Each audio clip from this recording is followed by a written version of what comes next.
Right. Hello, everyone. Welcome to our little virtual event space. My name is Allie, and I'm your host for this evening. And as much as I wish you were all here in person, I am so grateful to be sharing this virtual space with you. So thank you so much for showing up and supporting local bookstores, even though it is about a bazillion degrees outside. I am so excited tonight to be introducing William Ritter and Lish McBride here to discuss the newest book in Will's ODDMIRE series, Deepest, Darkest. So before we get into the fun stuff, I just want to quickly thank you once again so much for tuning in and, of course, for buying books. For those of you who may not know, we are an independent bookstore with 3 locations in the Seattle area. And your support really is what keeps us here selling books. And we really love what we do. So if you also love what we do, we'd so appreciate it if you swing by and grab copies, or if you're not local, we do ship. I will be linking books in chat all evening, so it's super easy to go find them. And we are so, so grateful for your support. So while you are over on our website, I definitely encourage you to check out some of our other upcoming events. We are excited to have a great roster coming up in the next few months. And if you'd like to stay in touch with our community, you can sign up for our newsletter. It's a weekly update about events and exciting releases and our online book clubs. And of course, you can follow us on any of the major social media platforms. We are at Their Place Books for the quickest updates and recommendations. So we are here for about an hour, and towards the end, we will be taking questions. So if you have any questions, which I very much hope that you do, go ahead and leave those in the Q&A box, which should be either at the top or the bottom of your screen, depending on your device. The Q&A box is different than the chat box, which is great for virtual applause and connecting with each other. But when it comes time for questions, do make sure those end up in the Q&A so that we can most easily find them. And I believe that that is all of my housekeeping. So without further ado, I am so thrilled to introduce William Ritter, author of the ODDMIRE series, as well as the New York Times bestselling award-winning Jackaby series. In his newest addition to the ODDMIRE series, Deepest, Darkest, twin brothers Cole and Tinn set out on a dangerous quest to the deepest, most deadly limits of the wildwood to find their long-lost father. And in conversation this evening, I am so happy to welcome our dear friend, aspiring castle owner, and former third place bookseller, Lish McBride, author of the award-winning Hold Me Closer Necromancer, Necromancing the Stone, Firebug, Pyromantic, and the upcoming Curses, a Beauty and the Beast retelling with a beautiful boy and a beastly girl, which is available for pre-order. So thank you both so much for being here. I am so excited to listen in on this conversation. If you need anything, of course, give me a shout. I will be listening. Same goes for you in the audience. I will be in the chat. And with that, I will pass the stage to our authors. Welcome, both of you. Thank you so much. Oh, I'm especially excited. You mentioned Curses coming up. I got a chance to get sneak peeks at that, so I hope all of your it's next month, right? The 20th? Yeah, it took me a minute. Like, wait, what month is this? Wow. So yeah, July 20th. Yeah, I'm very excited for that. So check out Curses. Yeah, I'm looking forward to that one. Hopefully everyone will enjoy it. It's great that they let us take over virtually for third place. The power is going to go right to our heads. I'm so excited about ODDMIRE. I mean, you know, I loved the Jackaby books. Anything with your level of whimsy is my favorite. But I wanted to ask. I'm going to go right into questions about the series. Why changelings? Like, what sparked the series for you? Yeah. So the whole thing started the same week that we found out that I was going to be adopting my oldest son. Actually, you and I both have 2 boys, and as you well know, boys and goblins have a lot in common. Children in general and goblins have a lot in common growing up. So we had 2 kids that were taken care of in the house, and prior to us having both of them in the house, we were going through that process and thinking about all those feelings that it weighs on a child to be bounced from place to place and be stuck in foster care for a while. And as much as there's lots of love along the way, it's emotionally really hard. And so I had lots of those sort of feelings in my mind as I was getting ready, hoping that we would get to adopt this young man.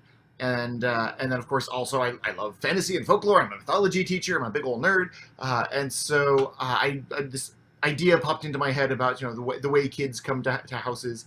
And so I was thinking about changelings, thinking about the traditional story of a changeling, which is a goblin comes and drops off this this bundle that is a changeling that is disguised as the baby, and then they steal the baby and go off and eat it or sell it to the fairies or whatever they're going to do with the baby afterwards. And the changeling sticks around and causes a whole bunch of trouble and then disappears. And part of the thought was just the humor of, well, how would you know if it was a child or a changeling? Because children obviously cause just as much trouble. And so there's sort of that thought. And then I hit the, well, what if they left both? What if there was the child and also the changeling? And so that kind of became that very first scene. Ironically, I typed that out on a cell phone screen in a car, and I had started Jackaby on a cell phone screen as well, so there's something to it for me, I guess. But I started typing out just those first thoughts that were in my head of that sort of, what if there was a goblin who was really bad at being a goblin and just screwed the whole thing up? And then from there came all of the emotions of, okay, so now you've got these two kids. What if even they don't know which one of them is real, and what if they really worry about not being a real boy, and sort of what that means? Am I going to be kicked out of this place, immediately because I don't belong? And so the book's main themes continue to be, although the whole series' main themes continues to be about belonging and family and sort of the importance of connection and making sure that you are with people who love you and support you, but also that you understand that there will be people who feel like you don't belong, and that kind of echoes a lot of the larger things that we continue to talk about in society, about people not being as accepting as they should be and all of that. So that's where sort of my folklore passion and my own home life kind of came together to create Changeling. I mean, I loved one of the things I loved about the books is, I mean, the empathy that all the characters sort of display towards each other. And like I always love a found family aspect as well. And so I wasn't sure if you had sort of like built the series with that in mind, or if it just sort of popped up as those things do. But it sounds like you built it purposefully. Yeah. Do you plan like your books out? Are you a planner, or do you just kind of, I have this idea, then just happens, or? I do. In fact, I'm literally this week just getting started with another secret project I'll be announcing in a bit.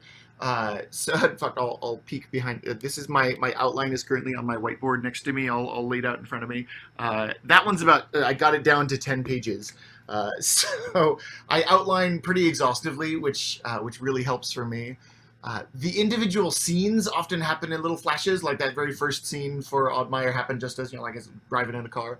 I wasn't driving. But the little moments like that just kind of emerge, and I like to write those frantically. But then once I've got a nice, thorough outline, it's like I've got the markers leading all the way up the mountain, and that helps me feel more comfortable jumping in. But that said, there's entire characters that are not part of the original plan. There's whole scenes that were not originally part of it. So I kind of let myself go by the seat of my pants once I've got my markers up there. Are you more of a pantser then? Do you like to just kind of see how it goes? I can't plot. I mean, I can't outline. Like anytime I've tried, it's a disaster, and I never want to do it. The only thing, because usually, like, I know certain scenes, and it, like, when it's an early on in the process, when I try to explain like what a book is going to be, it doesn't sound like a full idea. It's like a few random things. It sounds like I've like slammed them together. Luckily, I've worked with my agent long enough that he's like, okay, like I'll see where you go with this. But basically, like, the closest I get is I'll leave a little note at the end of the day with like 3 sentences or something. I'll just say like where I'm going with the next scene, and then that's it. But generally, I don't know what's going to happen. Just little notes for yourself. It's terrifying. Like, there's a definite like act of faith where you're like, well, I assume this is gonna go somewhere useful. Maybe it will, maybe it won't. But I did with the last book, because I had a lot of problems with the last book. I did do a reverse outline on that, so the book was done, and then I went and read through it, and I put it on my e-reader so that I couldn't write notes or change it, and just made a little note with each scene, like who was in it, what happened, right? Anything I needed to change or add that I wanted to do, and just kind of did that through the whole book, and that was helpful. But I don't know if my brain works in the way of like actually if I have another person, like if I'm writing with someone, then we can go back and forth, and then it works. But I can't really outline on my own. I don't know. It's weird. Which is, I mean, having read all your earlier stuff, that would shock me to hear because you've got so many little threads and things that connect so fluidly throughout it. I mentioned some of that probably comes with the revision process. How many revisions would you say your average novel goes through? Like 8. Yeah. It's awful. Like one of my friends, I think it was Marissa Meyer, who's going to interview me for my book launch thing. Um, she had trouble with one of her books and basically did my process for what. She's like, this is awful. I'm like, this is how the book goes for me. And she's like, why are you still writing? Like, she hated it so much. And I do think sometimes I'm getting better at some of the things where I'm like, I can sort of anticipate some of the problems now, but some books are harder. I mean, like Curses was the first book I had to completely rewrite. And not only did I have to completely rewrite it, but I had to do it multiple times. And it was awful. And I hated it. Oh no. Anyone that says like fun books, like romp type books are easy, No. I kind of want to punch them now. So That's actually I was just previously I was talking about that a lot of the like books that feel like page by page just effortless, like it just flows and it's natural, are harder to write naturally. And so I was talking about like you as a YA writer and I guess sort of new adult, I guess, but YA children's lit in general kind of a writer. You often get I often get the sort of adult literature is more challenging, it's more hard, it's more real, and in fact the opposite is true for me, because like when I went from writing Jackaby, which is upper YA, to writing ODDMIRE, which is middle grade, you don't get as much slack. Like even an upper YA reader will give you a few pages of leeway, but then you better pick it up. If you're even one page is boring, you've lost your middle grade read. Like you need to constantly be good all the way through. And I think when you get up to adult, like you can go 3-4 chapters before you lose somebody, and you can't do that with kids. no, it's funny because like anytime I'm teaching, I talk to students and it's like the less words you have, the harder. So when people say like, Right. oh, writing a poem is easy, I'm like, no, it's not, because every little white space, every little word choice is so like important. Whereas with a novel, you can kind of spread out and be a little messy. But to like middle grade, you're cut, to this really tiny amount of words. And yeah, it's harder. Like anything where you're constrained like that, because you have to sort of keep it up and you have to still reveal character and still keep it interesting. And no, God, I don't even know if I could do a middle grade. It's been fun. It helps that I've got. I mean, you do as well. But it helps to have the built-in audience right here. That like I'm writing this story for you guys. Tell me if it sucks. Okay. Let's see. Can I keep your attention? That's what I love writing for kids, is because they will tell you if it sucks. Oh yeah. Oh yes. Oh yes. Right to your face, and they'll say it lovingly. Or I hated this, or this didn't work for me, and it's like, but they're never like malicious about it. Usually, it's just like I didn't like this part. One of my early on, I think I was probably on book 2 at that point in the Jackaby series. One of my favorite encounters with kids, like I knew I had made it because a school was reading my book. Like there was a whole class of kids who wrote me letters, and they arrived, and like, oh my gosh, like I've made it. I'm a real author now. Kids are reading my book in class, and there were like 30 different letters, and all of them like 29 letters of like, this is great, this is what I loved most about your book, and this is what I hope for the future. And you could tell after a while, like clearly there were prompts on the whiteboard that they were following of like, first say what you thought of the book, then say what your favorite part was, then say what you hope for the future. And that's fine, like it still counts. I'm super good. And they get to like almost the last one, and bless her heart, it was this girl had written like, I did not like your book, Mr. Ritter. Bold, all right, fair enough. And she managed to come up with, I don't remember what it was, but her the scene that she hated the least that she included for her middle section. And then for the end, what she wrote for her I hope was, I hope that you write a better book. Which is like savage. But also I wrote back to every single one of those kids by hand, and to her I wrote, I hope so too, right? I don't want to write a worse book. Like, sure, absolutely. But yeah, absolutely. And I added to that, I tried to be encouraging, of course, that clearly shows that she's got a discerning eye. She's very critical about what she knows is right, and every author that I've chatted with will absolutely tear apart classics that other people love, that sort of thing. So yeah, absolutely, she needs to get out there and write her book, because clearly it's going to be great. I think one of the nice things about doing this for a while, and also like working in bookstores and working and listening to readers, is you really start to understand how subjective it all is. Like your favorite book, the next person just hates, and for the same reasons. Like It's funny. So it's like we all have the things that we enjoy, and if people don't like the book, it doesn't even mean it's a bad book. It just means they didn't like it, and that's why there are so many other things to read. Yeah. I wanted to ask you about mythology because mythology is my favorite. Right. And you worked in, I mean, a lot of different like Irish mythology, and I saw a lot of some Welsh. Yeah. Always hard to pronounce the Welsh mythology.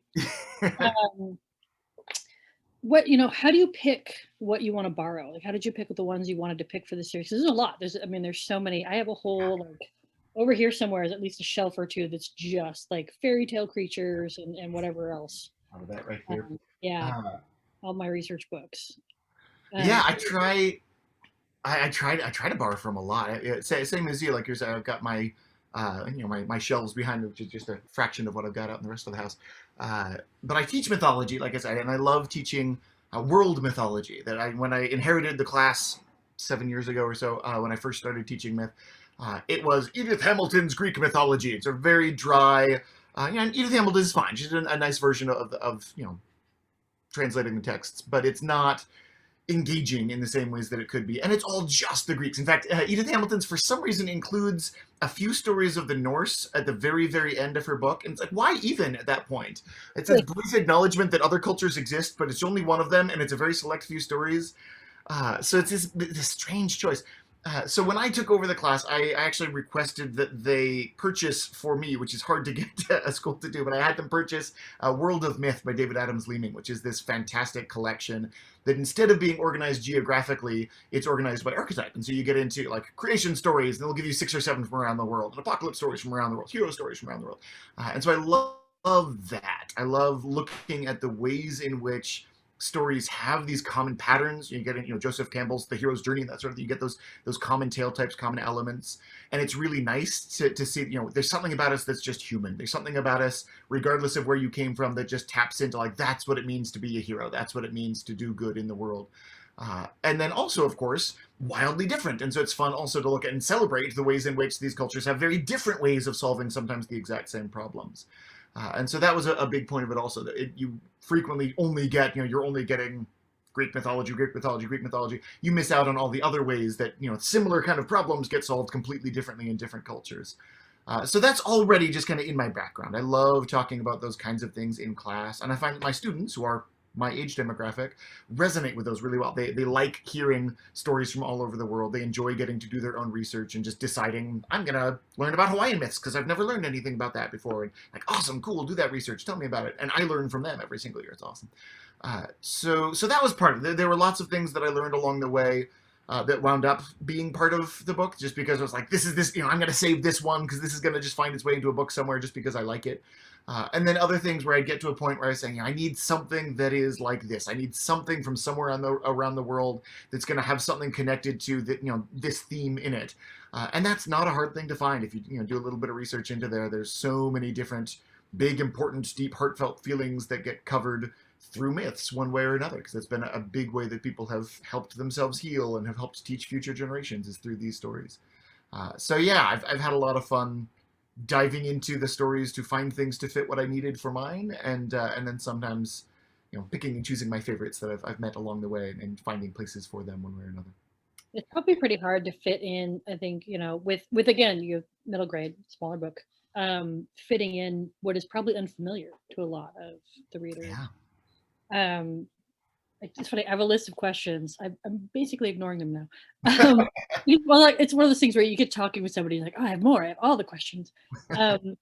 Is there a myth that you love that you wish you haven't taken a crack at yet, but like if you could, like that's the one that you want to rewrite or rework or handle? I'm started doing a bit of Norse mythology.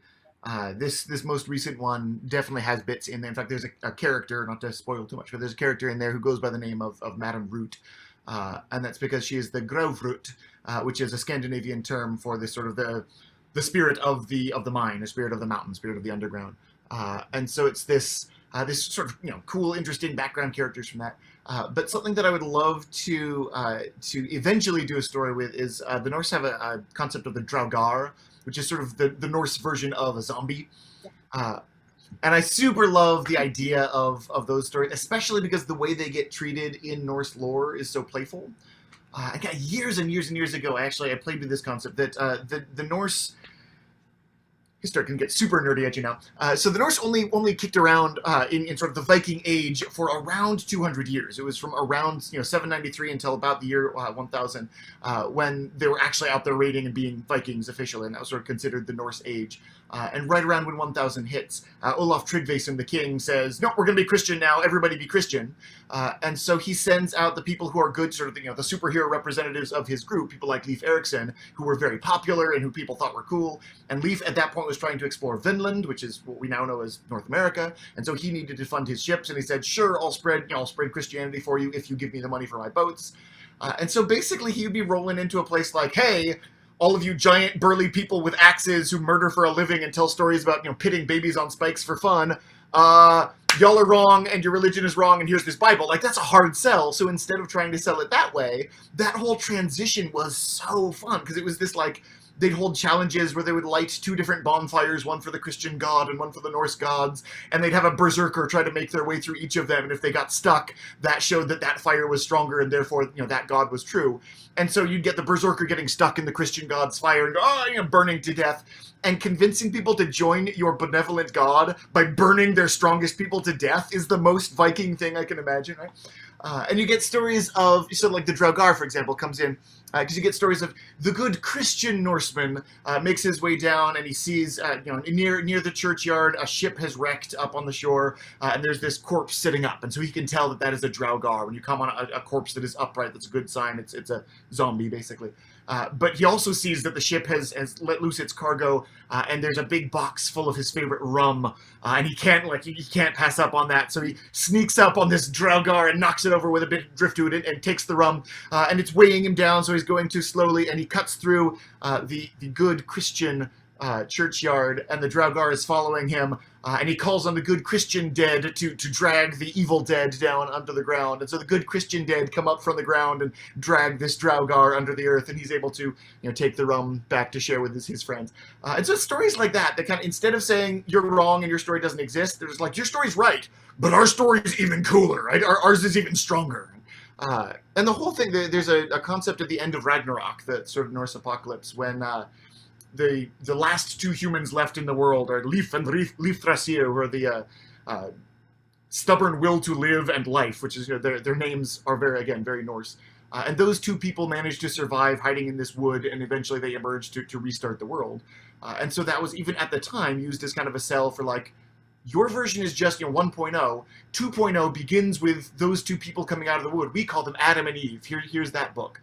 And so it was like, I would love to do a story that played with some of that, like that moment of the like sort of Norse becoming Christian, which runs into definitely some tricky territory, obviously, because it strikes deep with people's feelings. But that would be a fun one for me to tackle. Really, really difficult for me. You play with a lot of different creatures from lore, all kinds of things. How about you? What's your thing that you would love to do?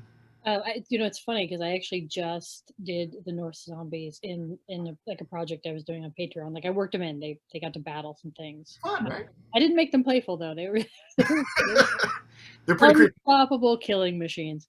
One of the myths I would love to rewrite. I read a ton of Greek mythology and other mythology as a kid, just like you, nerd.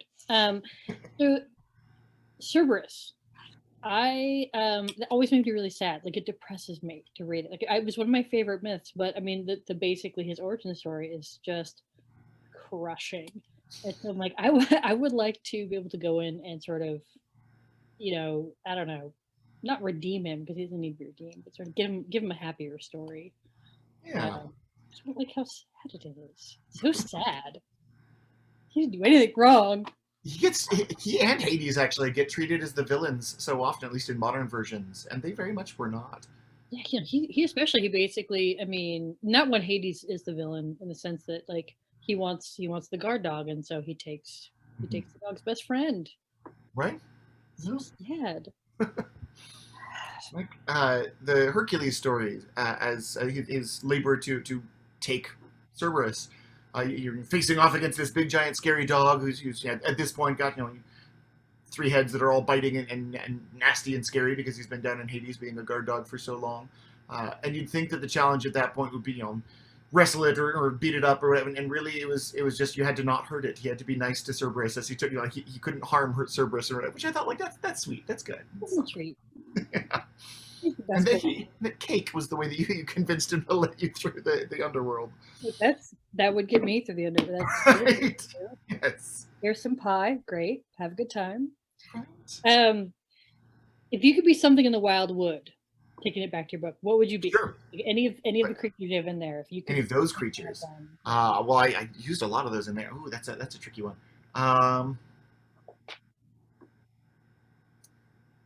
Most fun to be in there. I guess as much as it's I've got all kinds of, I've got Naga and centaurs and all kinds of fun pixies and things in there. But I think I'd probably go goblins, even though that winds up being my main character. It's like picking Cyclops from the X-Men. It's terrible. But I'd probably go goblins just because I love just the strangeness of them. They get to be these tinkerers. They get to be these sort of creative, it's sort of like the stories of dwarves. You get, they're great at creating things that no man could put together, and the goblins similarly are always able to do just a little more sort of advanced things that others can. But they're like the hillbillies. So like they'll make things work that you couldn't possibly do, but it's always just barely holding together. It's like strung together with catgut, and like it's about to fall apart in a second, but it's still amazing. And so I like that sort of like slapjack. Awesome. We've got some guests here. Oh my goodness. I'm surprised mine have not yet. If anyone comes to the door, we'll hear mine as well. I think she's done. Yeah, my dog never barks, but here we are. Yes, so that was Cerberus coming at you, yeah. That is her way. Yeah, no, I actually love it. I love that sort of. I think that's why I like goblins so much. There's that sort of, yeah, it's ramshackle, but you know what? We get it done. Like that. Right, exactly. Why would you possibly put more effort into it? Yeah. It'll work. It's fine. So you're also, again, using lots of different things from all over the place. So you've got, chupacabras and werewolves and things from all over. And then now with curses, you're borrowing even from some of those more sort of traditional fairy tales. Do you have a favorite creature that you've enjoyed writing, or one that you would enjoy being? I basically put shapeshifters in everything. I mean, like everything. Like I don't think there are any in curses, but I had to make myself not put them in curses because there's so many. There's not a person who shifts shape in curses. You want to think that over? Oh, I've got. Okay, so literally every book. There's so many different types in mythology, and I've got, again, on the myth shelf, like half of those books are just on shapeshifters because there are so many different ones. There was actually, I got really excited. I was watching a show. I'm gonna blank on the name of it now, but it was out of Brazil, and it was based on Brazilian mythology, kind of like if those were current day to day, and it's sort of a he was sort of a policeman, but he was kind of like an environmental policeman, whatever. I don't know how that works. I don't know how Brazil works, but we were watching it because I was like, sweet mythology, I'm in it. And I actually recognized one of the creatures because it was in my shapeshifter book, and I yelled the name out. My husband's like, what do you do? It's like, but I knew what it was. Oh, that's cool. It was really good. It was a good one. Yeah. That's sort of like wishing for a million wishes too, because you can just be whatever you want now. Well, I mean, there's so many different kinds. They're all predators, but other than that, it's like, do you want to turn it? Oh, my dog's never bark. So we talked for a little bit that you teach, you write books. Yeah. You have your own goblin horde. I do. Boys. How do you? And I know a lot of writers struggle with this. Like, how do you juggle all that? Like, how do you get make sure everyone is getting what they need and get all the things done and meet deadlines and make you laugh at deadline. We all. Oh, I know. I laugh at everyone getting what they need. Yeah. I forget which author it was. Someone much more impressive than I am, I'm sure. But sometimes you let you're juggling lots of different balls in the air, and sometimes you let one drop. Like you pick the one that's going to hurt the least when it hits the ground. So yeah, there's definitely ways in which I don't always get as much time as I'd like, being the good husband and helping take care of the house, and I don't get as much time as I'd like, spending time with my kids, or I don't put as much time as I'd like into prepping that lesson for school, or I don't put as much time as I'd like into that series of revisions, because that's part of it. You got to kind of decide what you're gonna be able to invest your time in, but you kind of rotate what you're failing at, which is a good way of keeping yourself on top. That I feel really good about the parenting that I do and the teaching that I do and the writing that I do. Because at any given time, I'm putting all of my effort into that thing, and letting something else drop behind. But no, realistically for me, part of it is being clear about what it is that I need in order to succeed. So like I've been talking to my wife, for example, who's my biggest support at this point. So when I need a big long stretch where I'm going to be working on stuff or editing and she knows that I'm on a deadline, I'm just very transparent with her, and I communicate about like, I'm going to be a complete useless human being for you for the next week. That's what's going to happen. So like, okay, forget that I know your name. And so we kind of say goodbye to each other for a week as I get that done. But being upfront about that makes me feel less guilty about it later when I am dropping the ball on things, because I've chosen not to even try carrying that ball. And so that helps. I also, I completely let go of the writing ball during most of school time, because, of course, the priority is the kids who are going to be in my room, and I take care of that instead. And so I'm doing almost no writing during the school year, with the exception, I'll do some weekend warrior stuff, and I'll do some spring break and winter break and those kinds of things. I'll do big pushes during those times. But you kind of let yourself, you let go, you compartmentalize, you let go of those things that you're not in the middle of doing, and you forgive yourself for not doing them. And it took me a few years of writing before I was able to do that and realize, like, it's okay that I'm not each thing 100% of the time. So that was the mental shift for me. You're doing much the same. You've been teaching classes also. You've got your kids, you've got, and then book pushing as well, of course, important work. So do you have any tricks, any advice for people who are trying to push themselves into the published writing world, who are also doing a handful of other things? I mean, we do a lot. Like, first of all, I could not keep it to like how you're doing it with the summer months, because I become terrible if I don't write on a fairly regular. I'm just not fun to be around. So I have to write fairly regularly, but luckily the stuff I've been teaching, it's not as time consuming. These are just like little workshops, whereas your whole school year. But I think learning to let some of it go, and if you're lucky, and you have a team behind you, which like you do and I do. Like the same thing, the communication, where like I'll tell my husband, like, hey, this is what's all on my plate.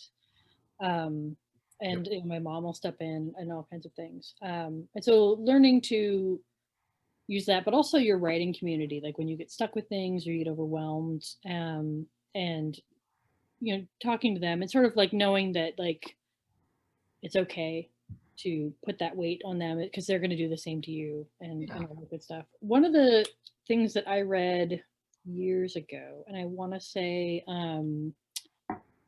something Kelly Armstrong said, and she's a Canadian writer, and she talked about how because it's hard, her kids were young and getting that done, and so she would schedule writing time sort of like an appointment. It's like the same weight as like I'm going to the dentist. It's something that had to be done.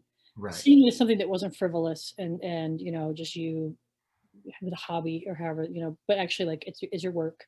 Yeah. And setting that time, and then like doing your best to meet that appointment all the time. And I that struck me when I was reading it, and I was like, yes, I need to do that. And like I said, luckily I'm surrounded by people that give it similar weight. It's easier once you're published, like, because then you're like, I have this contract and these books, but when you're still trying to get to that point, if that is your goal, it's harder, I think, to take it and yourself seriously without also taking yourself too seriously, which can go the other direction.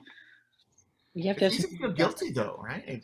I can absolutely remember. I still feel it every once in a while, but I can absolutely remember when I wanted to make this a thing that I do, and then you feel terrible because it's not bringing money in yet, and it might not, and it's not something that you can justify, because it does. It feels like a hobby. It feels like you're gonna draw a picture of a duck. Like, it's just like you're just doing something that's silly. And so yeah, absolutely, I agree. Giving yourself that, and surrounding yourself with the kinds of people who will say, I respect that this is a thing that you want to devote 2 hours a night to, or whatever it is. Like you've got your appointments that you're going to be doing. Yeah. And people have such a weird sort of interpretation of what writers do anyway, especially children's authors, I think. Where it is sort of like, oh, it's so easy. You can just churn those books out, which we both know is not. I do that too if I had an extra weekend. No big. And I love to sometimes having to explain, how writers get paid, which is a complicated, crazy system. It's like my usual description is it's the saddest like word problem, like the math word problems you would get, like the saddest, most convoluted math problem that you could get. Like it's just. I try to explain to people sometimes. I'm like, look, you're going to need a piece of paper, and by the end, like you might be crying, but only if you want to be a writer. So that's fine. And also, I mean, even just keeping track, you get the question periodically. Oh, how well is that book doing that you sold? No idea. I see it on bookshelves still, so probably good, I guess. No, the cackling that I have to sort of restrain because I'm like, I don't know. How's anything going? There are ways to get a ballpark on that, but I don't. It's not even worth. And what's your marker? I mean, that's the thing too. Is like it's different if you talk to someone that's like in another genre. Or I was talking when my first book came out. I was talking to my friend who writes like nonfiction essays and smaller press stuff. And he asked how the book was going, and I was like, I don't know. Like last I checked, here's how many we sold, and I don't know if that's a good number or a bad number or just a number. And he told me to shut up because he's like my book would never sell that amount. I'm like, well, but yeah, like you're writing like nonfiction essays and I'm writing young adult fantasy. Like it's a different market, and so it's so hard. It's hard to tell like what that all means. All the data. It's a weird. If you didn't write, like what would you do instead? Do you have a backup plan? Will do. Yeah, like multiverse, the alternate version of me that got into a different career. What am I doing? And which one of us is the villain? Yeah, I obviously I'm teaching, so that's definitely a big thing. When I was younger, I had aspirations. I thought of myself as like a syndicated cartoonist kind of artist, like Peanuts comics, Garfield comics, Calvin Hobbes kind of things. Like imagine that being the direction that I went with my life. And obviously, I'm illustrating. I've gotten to do the ODDMIRE illustrations, which I've been excited about. But it's ask you if those were yours because I've seen some of your drawings. So I'm like, yeah, that looks like Will stuff. It is, yeah. So I'm very fortunate that my editors were willing to take a risk on me. In fact, I wasn't supposed to do the covers originally. We had literally paid a man, a phenomenal artist named Levante Sabo, who did a sketch, and his sketch was gorgeous of what the original cover might have looked like. And it was only late in the process that they decided it might be nice for the interior art and the exterior art to match. And so they asked if I'd be up for it. And I wasn't, but of course I said, sure, yeah, why not? A week before school started, and sort of got better as quickly as I could in order to be good enough to be doing that. And then another artist, Gray Williams, got brought in to help do some of the matching. Another phenomenal artist because he's very good at that sort of like cell shading, sort of style shading, getting just very few colors to convey a lot of depth. So he helped balance that a bit more for me. So I learned quickly. I mean, you say yes to things, and then things just kind of happen. But artist, I think, was definitely on my list of things I'd like to be doing. And then also still I have the backup, ironic because of course it's what you're doing, but like being in a bookstore or a library, like I like that idea of like being a book pusher, being somebody who gets to read things and recommend them. And my wife and I continue to talk about like someday when we're wealthy enough to make a really terrible financial decision, we'll open a bookstore. And so we had like our town right now literally has 0 bookstores. We're near Eugene, which has a lot, and Eugene is great. There's some really good ones over there. Tsunami and Smith Family, some really good places. But Springfield has nothing, and so we would love to open up that bookstore someday and invite people in and do big events. And back when events were a possibility, that was a bigger conversation. I'm so spoiled. I mean, like Seattle area is great. Yeah, well, even just like I'm up north, and so like I can go to Third Place Books in a couple of minutes, or there's Never Ending Bookshop, and then there's Brick and Mortar, and like there's a bunch.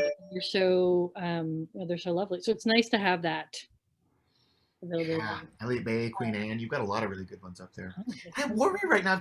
There's a few I need to check on, especially down in the Portland area. Also, not just because of the heat, but because, as well, it's hard to keep a bookstore open when you're open. And this last year of being shuttered for so long, I worry about some of the smaller. Yeah, I've been trying to, I mean, before I could go into the bookshop, we were ordering online through like their websites, and then bookshop.org was one that stepped up and created something, a system for a lot of the bookshops that weren't online, which was nice. And then I do my audiobooks through Libro FM as well, because that connects, so you can pick the bookstore that it supports. So even if you don't have one close to you, if there's a favorite one you've been to or something. And also trying for like friends, if I've ordered books as presents, because I'm that person that does that all the time, obviously. Yeah. I try to order from a bookstore that's close to them. Sometimes Yeah. I'm like, what can I support? Because yeah, I want them to stay open, and it was a struggle before, and now, huh. Yeah. And there's various services now, which I like, that you can use to sort of find, what's the indie bookstore in your area, which is great. It's good. I'm glad that my publishers never asked me to draw a cover, because I am not an artist, and it would be terrible. So, I'm having fun doing my, again, it was I had done the interior art already, so we had at least a general sense of my style. Yeah. And then I was just playing with some of the color edition of things for bookmarks and things, and they said, this could work. So I got there. That's the important bit. Oh. In the end. So like when was like writing on your radar pretty young, or? Yeah, I've been in one format or another. Yes, so I have my first real published books are Ninja Turtle 3: Shredder's Revenge and Batman Meets the Prince, also illustrated by me. And I found even so those ones were from 3rd grade, and then I found a story from I think 2nd grade. Don Brown of 2nd grade. So Don Brown was my 2nd grade teacher, and so this one's it's a guy being summoned to come and hang out with, like, there's griffins and things on there. You can see fully illustrated there. So yeah, I've been doing this for a very long time, and it is strange to take something like this that is just that hobby that I do for fun, sort of like, some people get good at the yo-yo. You don't expect to make a career out of that. And so when I finished writing books, I'm like, that's it, it's been cool, and now I'm gonna go learn how to weave or something. Like, I'm gonna do something else. And it was my wife again who's the only reason that I actually pursued publishing, because she said, no, you can't just put this one on the shelf. Do something with it. Put that. I have high hopes for Batman and the Prince. Thank you. Right? Yeah, we'll be shopping that one around eventually. I had a few of those from like kindergarten and 1st grade stuff that my mom had them, and unfortunately they were destroyed in Katrina, I think. Oh, which I'm actually secretly glad about, because I remember, this is funny, like if there was anything that was more proof like what I was going to be, the book that I think it was kindergarten or 1st grade that I did, you write and you illustrated it, and they bind it for you, and then I looked at it and realized I screwed up the ending, and I was livid. Oh, like, no. Yeah, it had like a one of those like moral, I don't know, whatever at the end of it. I goofed it up, and I was so mad. If there's anything that points where I was going, there you go. One of these has a bit of text with the wrong picture, and I was very, I can remember being mad at Miss Sakai. Poor Miss Sakai did a wonderful job. It doesn't matter, it changes nothing in the story, but I remember like, no, that was the wrong turtle. It bothers you. And it's one of those, like, that same year I remember getting in trouble because I was critiquing our reading book, because it was like a early reader. They're nonsensical mostly, and I was grouchy about it. I'm like, none of this makes any sense. These characters, like, I was probably really, really obnoxious, to be honest. You were that insufferable child. Are you picky about when your own covers come back? Because you've had a variety of different covers, and even some of them have got alt covers. Are you sort of picky about what comes through, or are you just sort of happy to take whatever comes in, or have you just lucked out? What do you think? Well, I mean, for the most, I've been very lucky. I've been very, very lucky. I love my covers for the most part. I think Pyromantic might be my favorite. Although Curses is gorgeous too, and that one's coming out soon. And Curses, I had the most input on, like, because you don't, as you well know, you don't always have. I love it. You don't always have a say in how books gonna look. And so Curses, I was surprised that they gave me a ton of, like, hey, here's what we're thinking. Here's kind of the artists we're looking at. And then I came, and some of the stuff I came back at them was because I'd worked in a bookstore, and like there were things that publishers do with books that booksellers have a hard time with, like, die cut covers or cursive on YA books when a lot of kids aren't Right. cursive anymore. Who Things like that. would do such a thing? Terrible joke. Would do such a thing. Yeah, it's and they were so receptive, and that has never really been the case before. But I have been lucky. Like I was really happy with the Hold Me Closer's cover. Yeah. Especially the paperback, because the hardcover is not actually what the cover was originally supposed to look at. The paperback. Yeah, we got I have two different versions there. And that the hardcover was a last minute swap. It's nice. I like it. It's not bad. Like, it's fine. I liked the one they did for the advanced copy was awesome, and it's the paperback looks pretty close to it. But at the time, Barnes and Noble didn't like the cover. They wanted things to look more like Twilight. They wanted the picture covers with the grouchy teens. So the artist that was doing it sent several mock-ups. He knocked it out of the park as far as I was concerned the first time, and so he was clearly upset having to go back. Sure. So I got several of these mock-ups with very sad-looking teenagers that said, like, this is a very funny book beneath it. I'm like, it doesn't look funny. But the compromise was the one we have now, and so.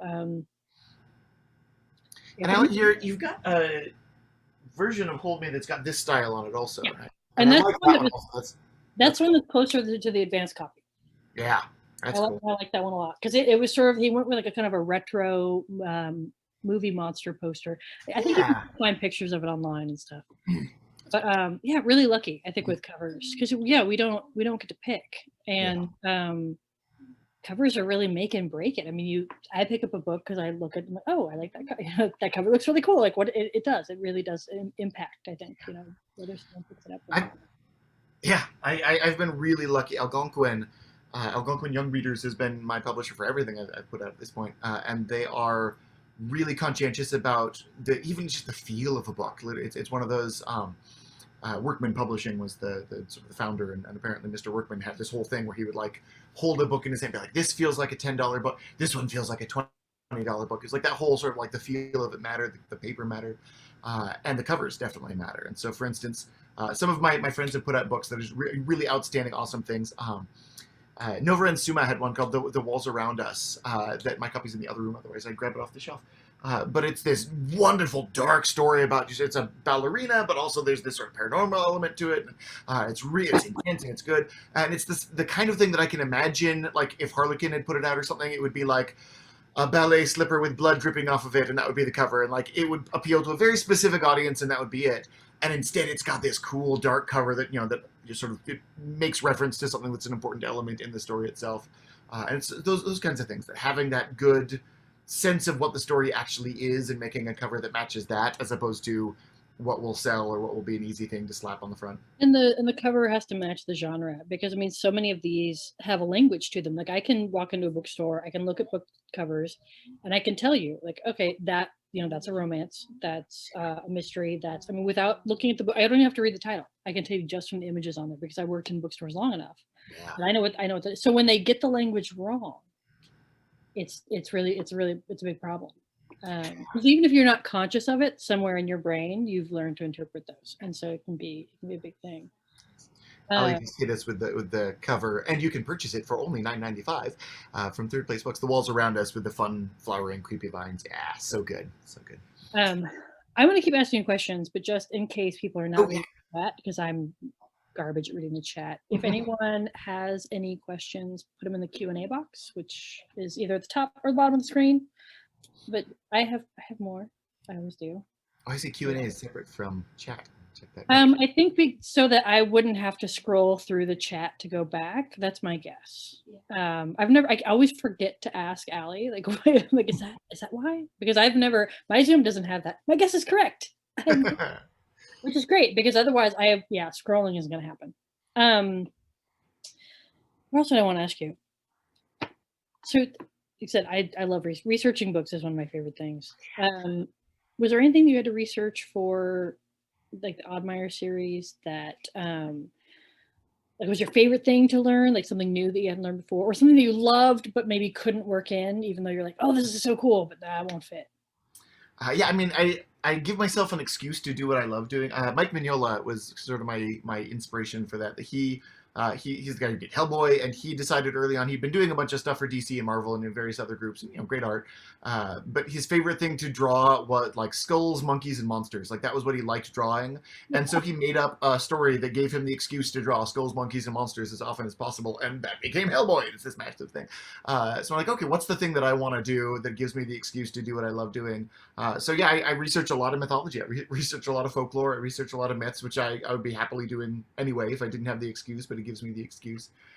Some of my favorite things, though, wind up being these really inexplicable moments where it's just like I need to describe a particular thing, and so I'm looking at, okay, what would convey something like that? I need something like I want a sense of like somebody was reaching through gap between realms, and so I wound up like looking up videos of like people piercing through water and things like that, or like slow-mos of like things going into water from a split screen and things. And back in when I was doing Jackaby, I had a moment where spoiler alert, but in one of the stories a dragon blows up, and so there's this like big blast of flame, and then that sort of sheet of flame falls and settles on something, and so I had to look up slow-mo of like people throwing like liquids on fire in the air, which is a weird thing to be researching, but things like that where it's just like weird, fun, strange YouTube videos of all kinds of bizarre stuff that might or might not ever actually become like a 3-word description. Like it doesn't seem like it matters in the long run, but then that one, and whenever somebody compliments that description, you're like, yes, that day of time spent on YouTube was worth it. But I love taking the moment to look up things that I wasn't expecting to look up. Mostly, though, it is, I would say, probably mostly the folklore, the fantasy, looking up those classic creatures and finding just the right one to fit where I would want it to be. I am writing at a specific time period as well, so I'm writing turn of the century. It's just into the 1900s in the start of the ODDMIRE series. So I'm looking up little things like what technology is technically available during that time. Things like at one point in the series there's a fire. And so, like, would there have been a fire engine? Would their steam pumpers at the time would have been common enough? And then also trying to think, well, okay, so yes, this was invented 2 years before, so this thing would exist. But wait a minute, this is a podunk backwoods town out in the middle of nowhere. They're not going to get the newest technology. They're going to have whatever was around 20 years ago, 30 years ago.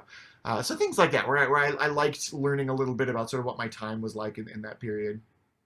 Just funny, like when you're like making up the world, but at the same time you sort of adhere to sort of the same, because I do the same thing where I'm like, I made it up. It's not all these things, but also like what kind of pen would they be using in 1901?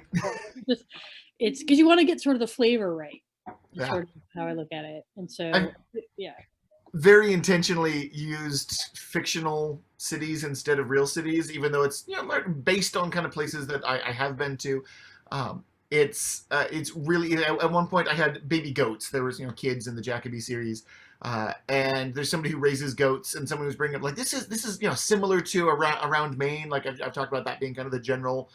It's fictional, but it's that general side of the world. And they're saying this would have been less common, maybe sheep. I'm like, nope.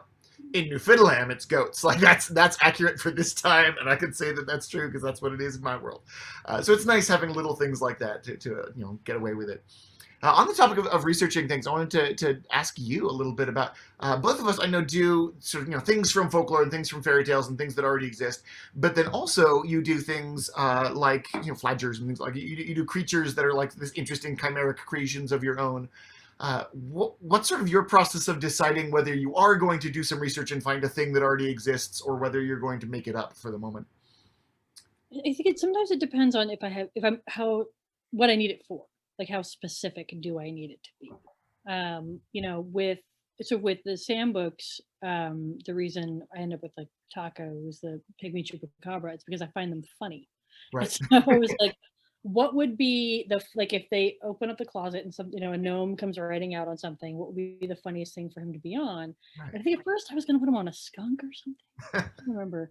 But so like there's sometimes where I'm like, okay, I want to take something and change it, or there's times where I'm like, well, I want to just make something up. And I think with curses, there's the flying badgers, right. And I'm trying to remember if that was even my idea. Sometimes you're writing with other writers, you're like, hey, I need a thing. Like they're in a forest, and so they start brainstorming ideas, and I can't remember if the badgers were mine. I think I'm the one that put wings on them. So I'm like, that'll be fun. It was your choice to keep that suggestion or to toss it. So there you go. A lot of it is like, how much will this entertain me? Because you spend so much time with a book, and so I'm like, if I'm not finding it funny or interesting, then like, I mean, certainly no one else is going to be, but also like, I'm not going to spend time with the book then and work on it. Yeah. So It's a good I don't meter. know. I try to keep it pretty balanced. So like things that I've taken from actual sources and things that fell out of my brain and maybe should have stayed there. I don't know. My editor was very like, "Do we need flying badgers?" I'm like, "Yes." Yeah, yeah. The same thing with do we need a dapper ostrich? Yeah, yeah, we do. Ostrich. I'm really glad that did like, continue and make its way to the final draft. But she was concerned we were going to go to camp. She's like, yeah, we know. And I'm like, well, but also I want it. And so like I love my editor. And so it was great to have those discussions, but it was very much me saying, here's why we're keeping the ostrich. And right. I'm glad I did, but it was definitely like I had to present a case.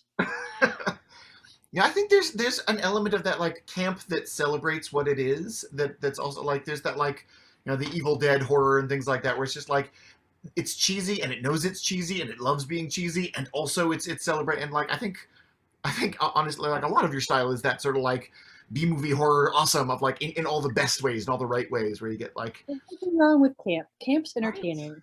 Yeah. And also like I don't know why at some point we decided that books couldn't be fun. Right. But books can be fun. Yeah. And so yeah, absolutely. And so sometimes we need ostriches with top hats or bowlers. A bowler hat. And sometimes but the trick to it, and same thing I think with any kind of humor is you have to pair that with actual like feelings and like things that like deeper stuff. It can't just be the goofy goofball stuff. Yeah. You have to have feelings. Even though I don't like feelings, they're there. So I've had that regular struggle with my editor, who is awesome, and her instincts are usually 100% spot on. But that balance between like I like to cut tension just like I would if I were in an awkward situation, in like a social situation where I'd like, okay, everyone's miserable, let's tell a joke, and so I'll do that frequently in the story, and sometimes that works wonderfully and it's funny, and sometimes my editor will write back a note like, you've just spent like this entire chapter building tension for this intense moment, and then you dropped a joke. Like, no, cut it. You're not wasting all of that build on nothing. So every once in a while, I tweak it. It makes sense though, because what people forget sometimes is how much humor is a coping mechanism. Yeah. And so, the characters do they crack jokes because it's a way to get the power back in a sense. Yeah. To diminish the thing that they're fighting that seems horrible and scary, and to make it manageable. Yeah. So, yeah. And you get moments like that in yours, where you get like the Spider-Man witty banter kind of moments in the middle of fights and things. And I think that's, again, like you said, that makes it fun. You can take yourself too seriously in a story. I can't wait. Just be fun. So can you talk at all about what's next, or? Not much, but I can do a little bit.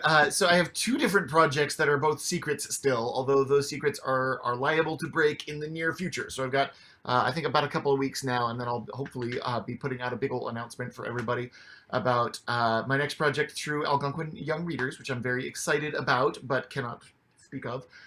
So it's another one of sort of my own stories. And then after that one comes out, I've got another one that is the first project that I've done outside of Algonquin. And I still absolutely adore Algonquin. I'll come back to them as long as they'll keep having me.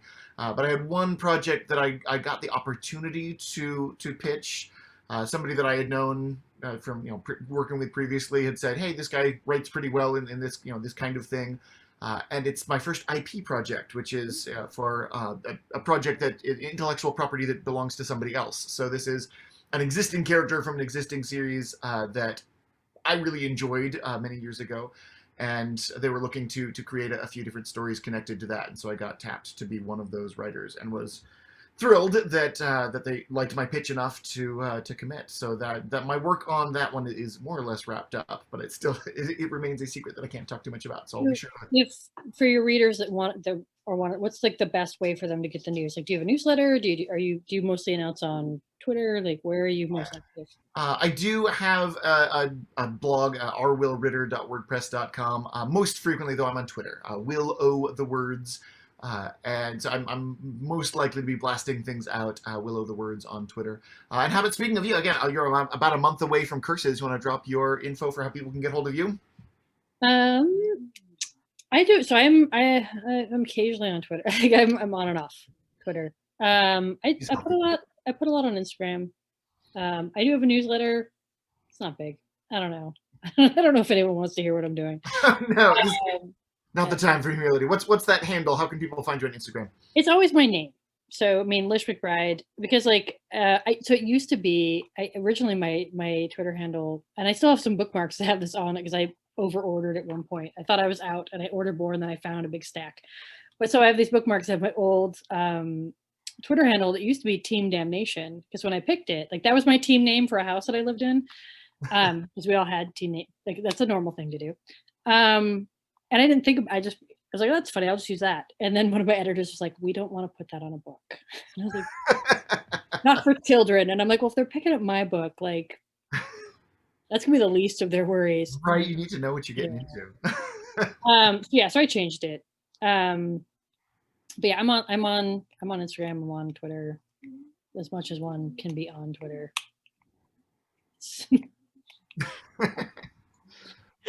Twitter. Emotionally healthy to avoid it as much as possible. I go on, I like talk to a few people that I know, and then I disappear into the night. Like I think that's the best.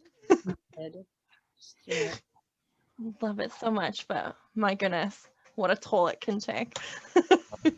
I've made a lot of really good friends on there, and I've even gotten some work from saying things on there. But yeah.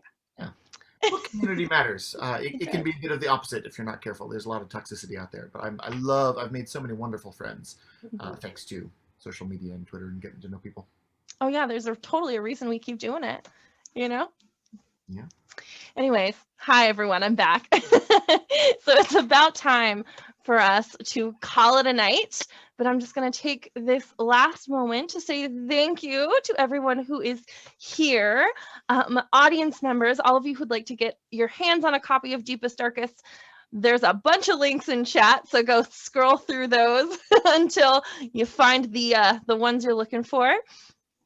There's a link to upcoming curses as well. Go ahead and follow those links. If you are local, could just come on in and grab a copy. We would love to see you. And of course, let us know what you thought of this event in person or on any of our social media. We always love to hear from you. Lish and Will, one more huge thank you for being here. If you two want to just hang out and tell me myths forever, I would be completely happy. I'd appreciate that very much. And I think with that, everyone go get hydrated. Good luck in the heat. And it's time for the awkward waving to commence. So, Okay. have a good night, everyone. Bye.